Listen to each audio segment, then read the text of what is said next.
São Charbel Macluf. Presbítero e monge. Sacerdote da ordem maronita libanesa, que em busca de uma vida de solidão austera e uma perfeição superior, retirou-se do mosteiro de Anaia no Líbano para uma ermida, onde serviu a Deus dia e noite em suprema sobriedade de vida com jejuns e orações, chegando, em 24 de dezembro, para descansar no Senhor. Sua fama está ligada aos numerosos milagres atribuídos a ele após sua morte. Suas origens. Youssef Antou Macluf nasceu na aldeia de Becal Acafra, Líbano, em 1828, provavelmente em 8 de maio, em uma família de camponeses. Ele morava com seus 4 irmãos em uma aldeia. Sua infância terminou cedo. Seu pai morreu quando ele tinha apenas 3 anos, e sua mãe se casou novamente com um homem piedoso que se tornou padre, segundo o costume da Igreja Oriental. Para Youssef, era sempre uma alegria ouvi-lo, como era falar dos 2 tios eremitas do Vale dos Santos. Para ele, esses homens eram super-heróis e queria seguir o exemplo deles, mas não pôde. Teve que ajudar a família como pastor aos 10 anos.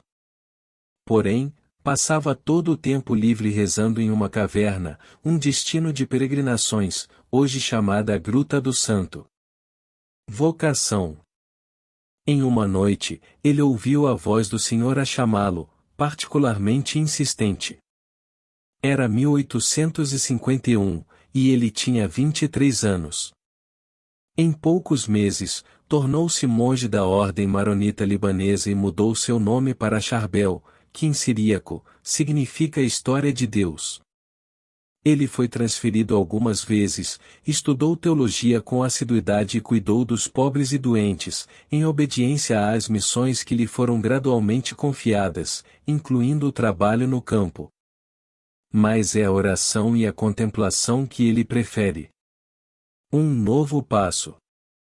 Em 1875, Frei Charbel sentiu-se pronto para viver de acordo com a regra dos eremitas da ordem maronita, que previa os monges divididos em pequenas comunidades de até 3.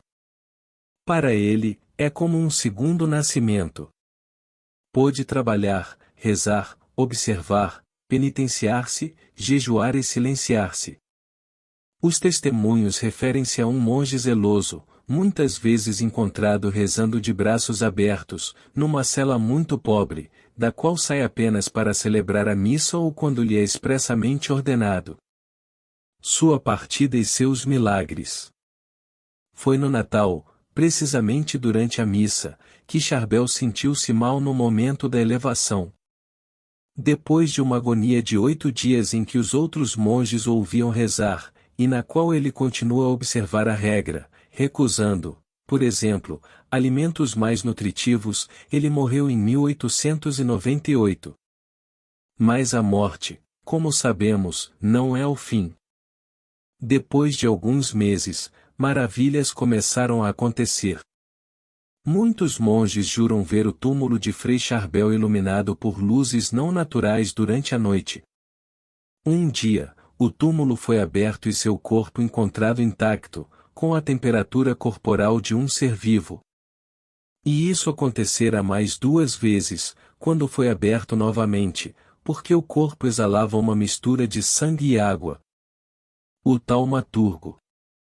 Durante o último reconhecimento, em 1950, seu rosto foi impresso em um pano, e muitas curas instantâneas ocorreram entre os presentes. Espalha-se a fama de santidade deste pequeno monge silencioso, que começa a ser invocado, e por sua intercessão, multiplicam-se as curas milagrosas. A Igreja já não tem dúvidas, é Paulo VI quem o beatifica e depois o canoniza. Assim o recorda. Ele pode fazer-nos compreender, num mundo fascinado pelo conforto e pela riqueza, o grande valor da pobreza, da penitência, da ascese, para libertar a alma na sua ascensão a Deus.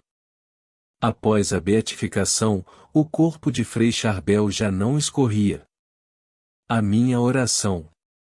São Charbel, padroeiro dos orientais, amante da pobreza e da oração, intercedei por nossas necessidades físicas e espirituais. Alcançai do Senhor a nossa conversão e salvação. Amém. São Charbel Macluf, rogai por nós.